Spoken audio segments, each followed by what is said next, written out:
On a commencé par une femme, on va finir par une femme. Donc, je m'en vais directement saisir M. Diané Ibrahima, donc, qui est du secteur privé, de la Chambre du commerce, pour nous parler donc, du rôle ou de la place du secteur privé dans le développement socio-économique de la Guinée d'aujourd'hui.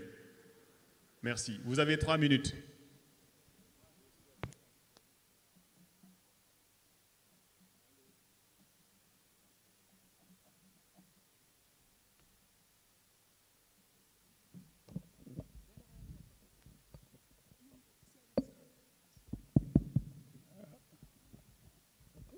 Oui, merci, monsieur le modérateur.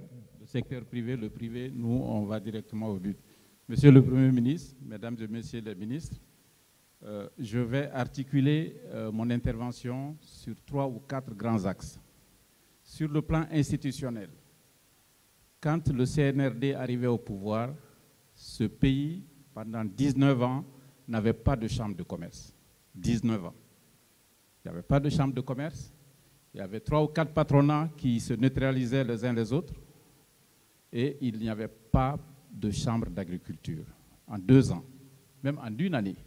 Monsieur le Premier ministre, quand vous étiez ministre du Commerce, vous avez réussi sous le leadership du président à mettre ces organismes-là en place et je vous assure, pour être du secteur privé toute ma vie, que mettre en place une chambre de commerce est plus difficile qu'une élection présidentielle. Je vous le dis. Et vous avez tout à fait l'honneur d'avoir réussi ça. Et celle qui est venue après vous continue cette œuvre. Et je profite de l'occasion pour remercier notre ministre du Commerce qui a un regard très scrupuleux sur la Chambre de commerce.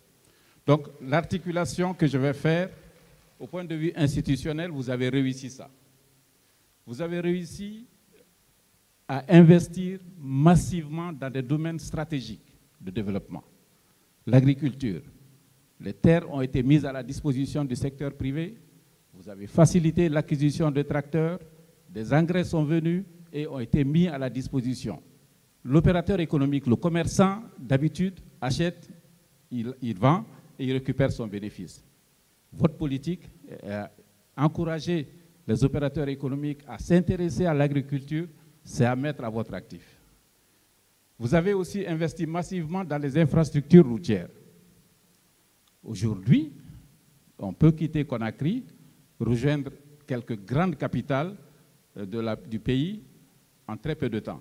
Tout le monde savait, tout le monde sait les difficultés qu'il y avait à l'époque pour atteindre ces grandes villes.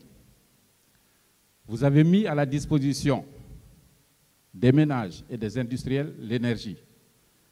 L'énergie, quand elle est abondante et à un prix accessible, est un modèle, est un élément important pour le développement d'un pays.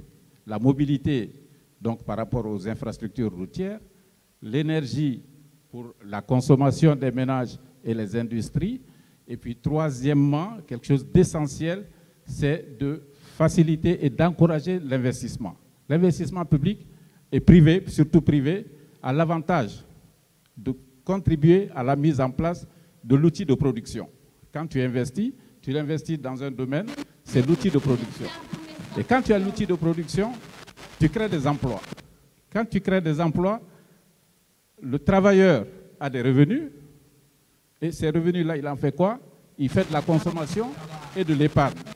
Donc une partie de l'épargne plus les fonds extérieurs, c'est ça qui contribue à relancer encore l'investissement.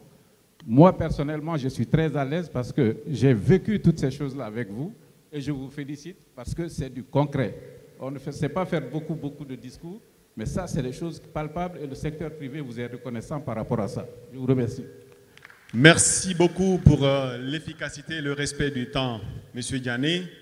Eh bien,